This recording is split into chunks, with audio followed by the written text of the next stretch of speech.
یوه خبره زه دا درته وکړم که نه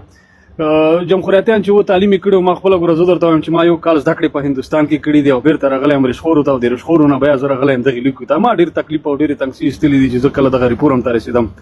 که موږ او تاسې چېرته د طالب او د جمهوریت په ترمنځ فرق وکړو مبین صاحب جمهوریتیان په ډېر څه باندې پوهېدل د وطن مینه لرلی وطن سره مینه وه د ملت سره مینه وه د خور سره د خور مینه ورسره وه د ورور مینه ورسره وه طالبان خو څوک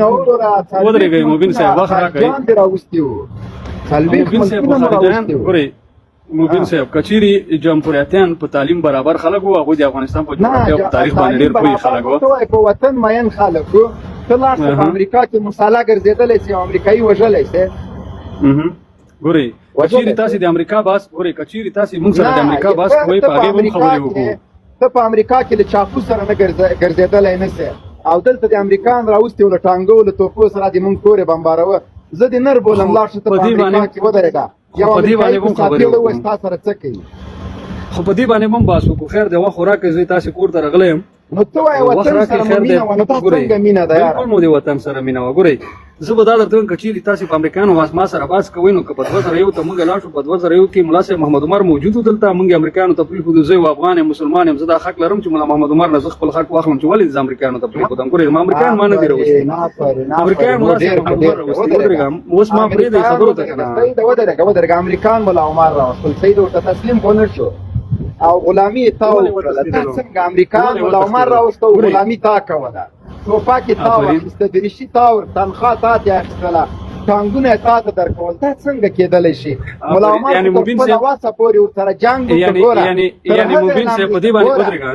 ګوره امریکانو سره 20 کاله امریکانو سره جنګ وکړه امریکان یې مات کړل بېرته د ملا عمر زوی نن د دفاع وزیر ده ملا عمر خو بېغیرتي ولاکه کړي ګورئ مبین صاحب یعنې په دې تاسې مطمئن یې چې دغه ریپور هم او دغه ټوپک او دغه موټر مو وښودل چې دا د امریکایانو نه موږ ته پاتې دي په دې باندې مطمئن یې که نه خیر اوس ما پرېږدئ خپل سوال ته ګورئ که چېرې تاسې دا خبره کوئ چې موږ امریکایانو سره جهاد کړی دی او دغه ریپور هم یې تا په غاړه اچولی دی هماغه سلا تا په غاړه کې اچولی هماغه زریدار موټر تا د پښو لاندې دی هماغه $50 اوس مو میک بند کوي که نه هیله کوم ما خو غنیمت نیولی په زور مې ترې نیولی ما خبرو ته پرېږدئ خیر ده که ما په خبرو کې مو ستونزه لرله ګورئ دا زور خبرې به سره نه کوو مبین صاحب ایمانونه مو په میدان کې معلوم به زور ته به نه ته د امریکې سره ولې په زور خفه کېږي کمانډو وروره او تا ته نه وایي تا ته خو نه یادوي تا خو نه یادوي امریکا یادوي ته په امریکا ولې خفه کېږي خیر زما خبرې واورئ امریکایان اشغالګر وو که میلمانه وو امریکایان ما نه وروستي ما باندې مه راړوه هغسې ملا صاحب محمد عمر اشغالګر وو که میلمانه وو امریکایان په ما راړوم هغه خپل ځان ګریوان کې سوچ وکړه چې چا راوستي ول که میلمانه ول امریکایان افغانستان ګورئ که اشغالګر وو که میلمانه وو هغه موږ پورې اړه نه لري هغه تاسو پورې اړه لري هغه به تاسو خپل ګریوان کې سوچ وکړئ اشغالګر وو که میلمانه وو هغه ما نه تاسې بهتره پوهېږئ مبین صاحب په هغې باندې تاسې بهتره پوهېږئ که میلمانه وو که اشغالګر وو